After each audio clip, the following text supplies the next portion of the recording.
would like to introduce our next speaker.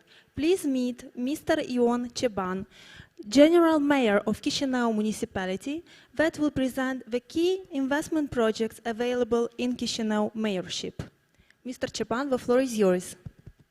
Okay, thank you. I'd like to welcome you on behalf of Chișinău Municipality and then as citizen. I would say that one thing is missing in the last presentation is Chișinău Development Agency, Regional Development Agency for Chișinău, and we are working on that, and I hope we're going to do it in the next future. We have a lot of projects, by the way, and unfortunately we couldn't do it before, but I hope in 2021 we'll do it. So, coming back to the public-private partnership projects, Chișinău City, you mentioned just several of them, but we have a lot. I'll focus on 3 main projects that were approved as a concept during September by the municipal council. So Chișinău is the capital city. It's about 700,000 people within the city, and in the metropolitan area it's about 820. Then, as I said already, so there was a decision by the municipal council approved the initiation of the procedure for promoting and launching the investment project proposed for implementation through public-private partnership. Okay, is it better like that? Okay. Just tell me. Okay, so by public-private partnership projects in Chișinău City, we selected several just to put them on agenda. It's about e-ticketing in public transport systems. So now we have on the line about 321 units of trolley buses. It's 285 kilometers of network, and there are 23 urban lines and then 7 suburban, and at least in 2019, so we had 145 million passengers with a ratio of about 500,000 passengers per day. So that's what we have on the line. What about the buses? So there are 104 units of buses, 5 urban lines, and then 18 suburban. All around 70 million people in 2019, and about 50,000 people, passengers per day. Also, we have minibuses, private. There are about 522 units. In different times, so it varies because of economic conditions and so on and so on. And now it's about pandemic, and there is also a specific situation. So we have 20 urban line and then 23 suburban. So what about e-ticketing in public transport? So we have a current tariff system, like the price for a trolleybus ride is 2 leys, so that's quite cheap. And the bus and minibus 3 leys, and in the city there is a 0.15 lei for 1 kilometer. So just to make an impression, it's 0.1 euro if we speak about the trolleybus, and 0.15 euro if we speak about buses. But we are still discussing on the issue to renew all the parks, all the trolleybuses and buses in Chișinău. Then we can say we can revise the tariff policy within that procedure. So monthly tickets are not attractive to passengers and are used mostly by the students, and the ticket enforcement in trolleybuses and buses is performed only by transport inspection staff. So we had a lot of meetings with different people, and now we have the concept approved, and we are going on with a study on the feasibility study for the implementation of electronic taxation. So there was a study done in 2014, and that's going to be updated and presented for approval in the near future to the Municipal Council, which is a legislative body of the Chisinau City Hall. So based on this feasibility study, the tender for identifying the private partner for PPP will be launched. Paid parking facilities. So another project is very important to Chisinau municipality is connected to the parking system. So we have at least several options. So we have already a concept published on our website.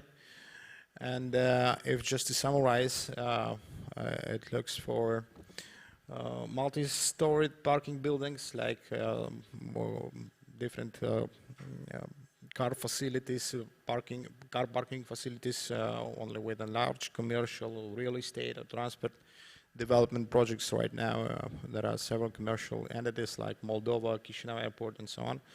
And through this public-private partnership in which the municipality offers the land and the private partner builds and operates the parking lot, keeping his income from parking. That's an option. These projects are feasible only in areas with major attraction and maximum demand for parking. Paid parking project for Chisinau City. So we are looking forward for mechanical car parkings that are modular multi-story metal structures equipped with a lift and automatic car parking system which do not require capital reconstruction. So depending on how the parking lots are organized and the number of places which can vary from 4 to 400 and more, where there are no 10 parked cars and 30 to 60 parking lots can be located. So we have an experiment right now with the Technical University of Moldova, and now we are discussing with Agency for Public Property just to identify the lots in Chisinau. Like we can do more and more projects of this type. So I hope we will start with the next year. So everybody is open to come on the board and help us with a good economic and business project finally. So paid parking project on street. So here we are at the beginning. So we are now identifying all the lots. So we have to finish the feasibility study. We hope to do it by the February next year. And then we'll start communicating our strategy. And we hope we can have partners here as well. So the car parks arranged on the right lane of the road in parallel with the direction of the traffic and expenses of the traffic lane that can be created on most streets, especially in the historic center as well as on the main areas of the city. I thought this kind of parking will be provided by the municipality, and the management and enforcement of parking spots can be offered in different conditions to different private operators. Street lighting project in Chisinau City. So now we are discussing with Agency for Energy Efficiency, then to UNDP and to many other partners that we can start a pilot project in the Chisinau.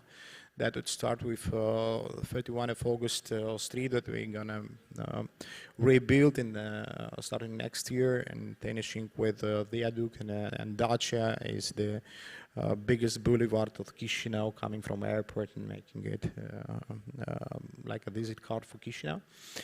Well, finally, so it's a concept that was already approved at the level of intention, but not at the level of the partner.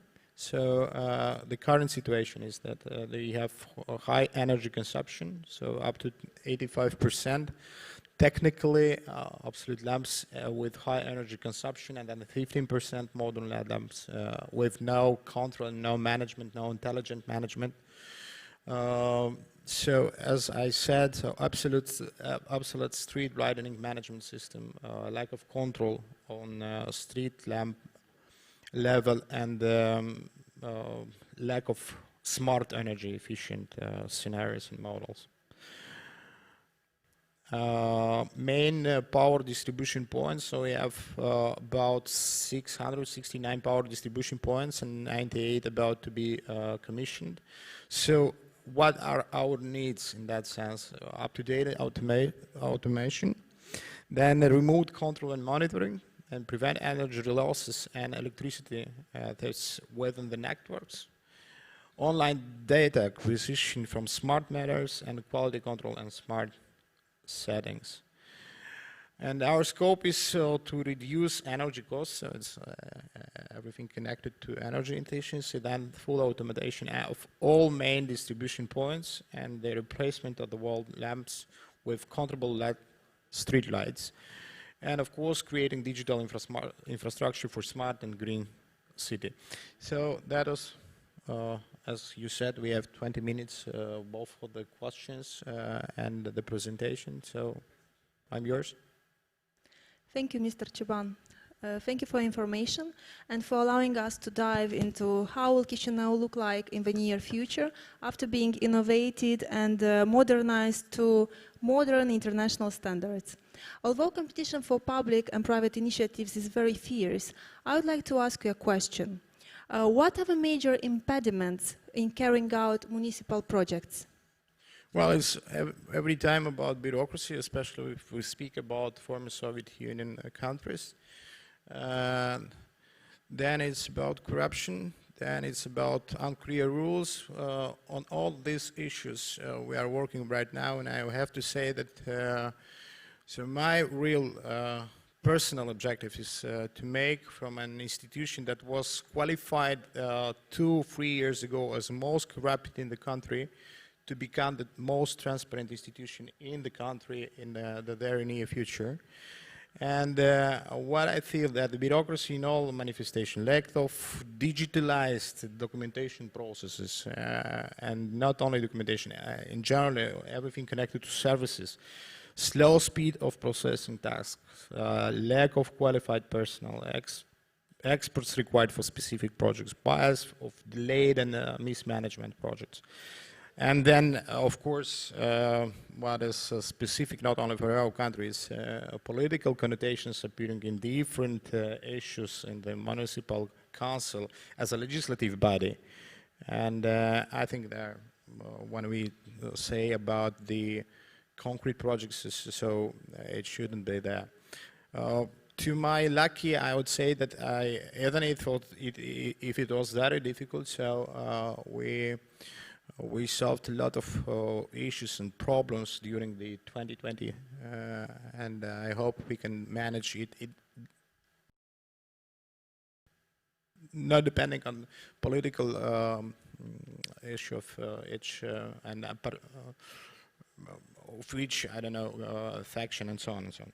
So, a very specific data for Chișinău is absence of coordination mechanism among all municipal actors. So we still have, for example, those who are building roads or rehabilitate different kind of projects, just not coordinate with other entities and so on.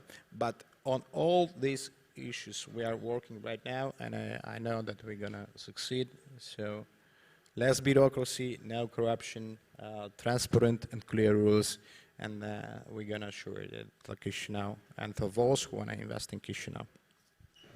Thank you for your detailed answer.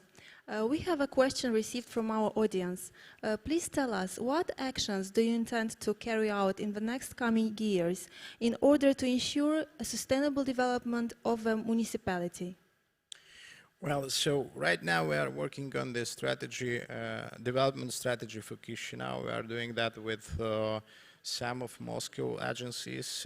We add on the board Bucharest teams for updating the urban plan for Chișinău. You know, it's an old one from 2007 and totally not workable. So together with that, I think we're starting with 2021, we will manage to make a big team working on the upgrading that plan, new urban plan for Chișinău, together with the mobility plan, together with the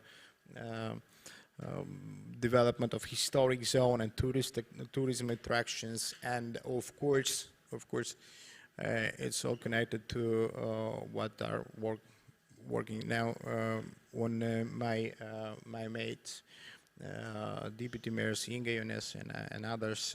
It's investment map for Chisinau with all the investment profiles for different sectors and so on and so on. So, of course, every city, and Chisinau is not an exception in this respect, in powerhouse of the economic growth. So, economic growth is dependent on the favorable conditions such as predictable rules, for example, adequate infrastructure, of course, services and goods, and of course, good enough living environment.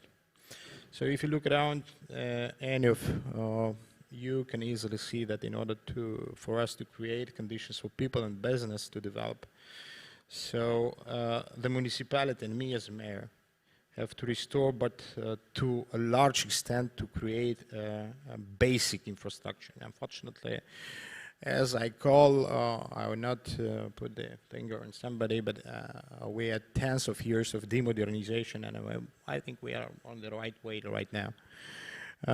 In the economic circuit, I want, and I would say that the municipality to become a provider of services for citizen and business, a provider for possibilities, and of course for different companies, it doesn't matter where they come from, is it local or foreign, to invest in long-term projects, so they should be a reliable partner for all sectors of real economy. So if just to conclude, we have to become attractive, taking into account all the above mentioned elements. So it's all about good roads, smart lighting, sufficient public transportation, green area, and of course clear, as I mentioned in the question before, clear rules for coming and for sure the security of investment here in Chisinau. So we're gonna do that definitely. I'd like to thank you and wish you good luck to everybody. Thank you, Mr. Ceban. Thank you. Thank you for your detailed presentation and for this very good question and answer session.